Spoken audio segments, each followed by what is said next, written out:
Kia ora and welcome to Native Affairs, and welcome to you, Mikey. Thanks for stepping in for Billy Joe this evening. Thank you for having me. Well, we begin with the extraordinary story of ultramarathon runner Lisa Tamati.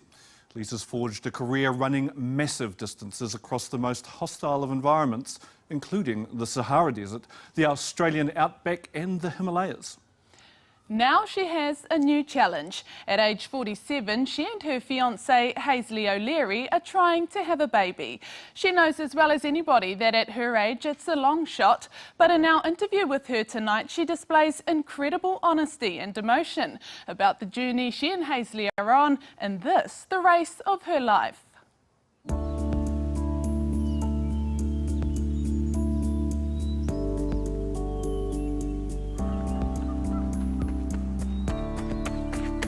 Lisa Tamati loves to run. Over the last quarter century, Lisa's established an international reputation as a top ultra-distance runner.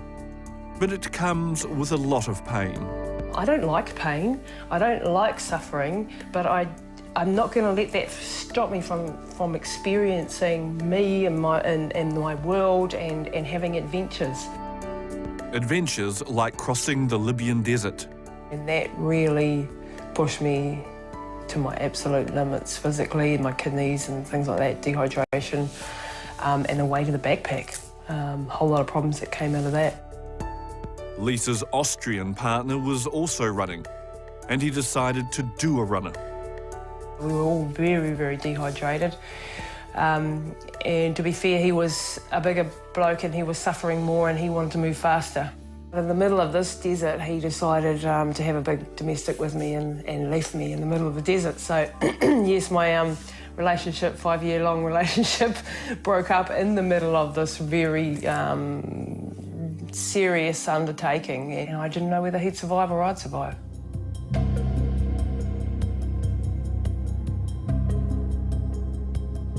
Three years ago, there were the Himalayas, featuring the 2 highest passes you can take vehicles over. We're no longer running, we're walking, hanging on for dear life, trying to get to the top of this pass. I had asthma, we had a snowstorm, it was freezing. So I just sat down on the ground in the snow and just bawled my eyes out and said, boys, I'm sorry, I can't do that, that's me done. I've been out there for 48 hours, I was absolutely toast. This is the race that Lisa describes as one of her career highlights, and she credits a journalist. We'll get you there, yeah? We need to get you to this top. You need to get to the top, then you can rest. But he shook me and he said, look, no way, you can't give up. You're 6 kilometres from the top of this pass and we're going to get you there and I'm going to stay out here with you every step of the way in this snowstorm. And there was only 7 people at that stage that finished that race, so it was pretty special. Lisa's achievements have come at a cost, physically, emotionally, and mentally. Yes, there's been some mental issues along the years. I've had I had a nervous breakdown after the Libyan desert. I've had depression. I've had some, pretty hard times with marriages breaking up and things like that. But throughout it all, the sport has given me that confidence and that strength that I needed to get through it. And I'm a resilient person now. That resilience is being sorely tested. Lisa and Hazley are now racing against a very different clock. In the past 25 years, she's run 70,000 kilometres. That's equivalent to 3 times around the world. Well, now, she's a new challenge, a heartbreaking challenge. At age 47, she's trying to have a baby. The doctors look at my 47-year-old body and are amazed at how healthy I am.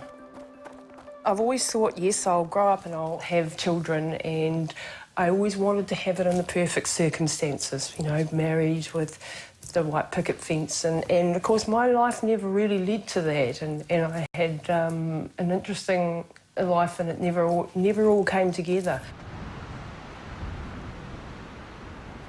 Until I met my wonderful fiancé now, and now it has come together, and now the doctor's telling me too old, you know. It's just like, you're killing me, now I'm ready. And, you know, I would have liked to have tried earlier in my life too, but I was never given the chance, or the opportunity wasn't there. A lot of women that do long distance running end up not having periods. They lose their cycle. Has this been an issue for you? No, never been an issue. I think because I love my food so much, Wood, I've never gotten really skinny. So I've never had any troubles with the menstrual cycle. But was it too late for Lisa and Hazley? I've been to fertility specialists and looked at IVF, etc., and they'd said basically you're too old for IVF, there's no hope there. The only thing you can do is get a donor egg. And we decided we didn't really want to go down that path. They did a test on my egg reserve and said that you're actually phenomenal. You've actually got a whole lot of eggs. We don't know the quality of those eggs, that's the other issue. But for someone of your age, you're in the top 1% of where you could be. So there is a tiny possibility, but not much. But Lisa did get pregnant.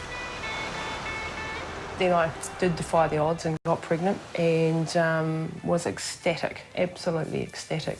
When you thought that there was a baby inside you, it was very unreal. Surreal was probably the right word, and very ethereal. It was not quite knowing what you felt about it, being scared, being excited, being anxious. You know, you started to plan baby's life. So all those sort of things were unexpected, and I was a little bit scared. But I always had this inner feeling like, you know, because they did warn me you could miscarry, you're quite old, you know, this could happen. But I actually didn't take any of that on board. I was like, no, I'm bulletproof, and I'm so healthy, I'm so strong, I'll be right. But Lisa's pregnancy wouldn't be right. She miscarried. So when I actually did start bleeding and losing baby, I just was in denial. I actually sent my poor fiancé, who was a little bit in bits by this stage, out because they told me it would be another 48 hours, so I thought this was going to be going on. And my mum actually went to get me some painkillers, and in that time I lost baby.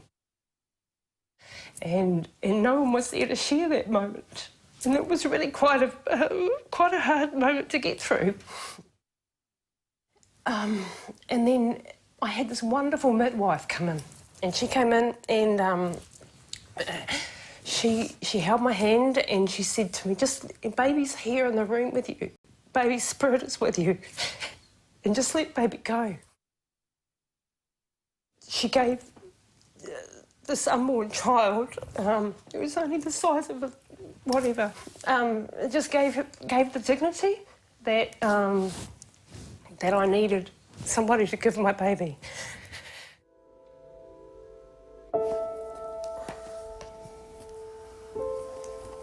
Our little memory box of that the loving news gave to us. Yeah. One of the lovely little gestures that the ladies at the hospital, they gave me a little gift of this little teddy bear and with a little card about, you know, this being baby. And I really grabbed onto that. And that became, for me, yes, this was an acknowledgement, even though it was only a little stuffed toy, you know. And I put little bits and pieces from my family into that little box, and I still have that little box, you know, the tissues of tears that I cried, and something from Dad and something from Mum, something from Nana, and just put those all in there, and that box is still, you know, with me. And that I'm not a mother, but I was, you know. I'm not a parent, but I was a mother, if you like. That's probably a way a girlfriend said to me, yeah, who also went through the same journey. You know, I never got to be a parent, but I was a mother. And I thought, that's beautiful. It's a really nice way to put it. What's your cut-off date for this attempt to conceive, Lisa? I mean, how long do you intend to go? I would take a little bit of advice from the doctors there, and they've advised me to keep going for the next couple of years. And then, you know, we'll either say, well, it wasn't meant to be, or look at other options, you know, like egg donors and that type of thing as well. There are other options, luckily for us nowadays. But yeah, I'm not thinking about that right now. All I'm thinking is the chances I've got within the next year and a year and a half are good. Well, they're not good, but you know, they're there, so I'm taking them. As Lisa and Hazley continue their attempt to have their baby, they're happy to take things one day at a time.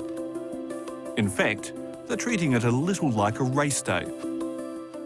Let's get to that first lamppost, let's get to lunchtime, let's get to the end of the day, breaking things down into smaller, bite-sized pieces so that things don't overwhelm you, and so that you can just cope with taking that next step in the process and just putting one foot in front of the other. And that's the way I approach a lot of things in life now.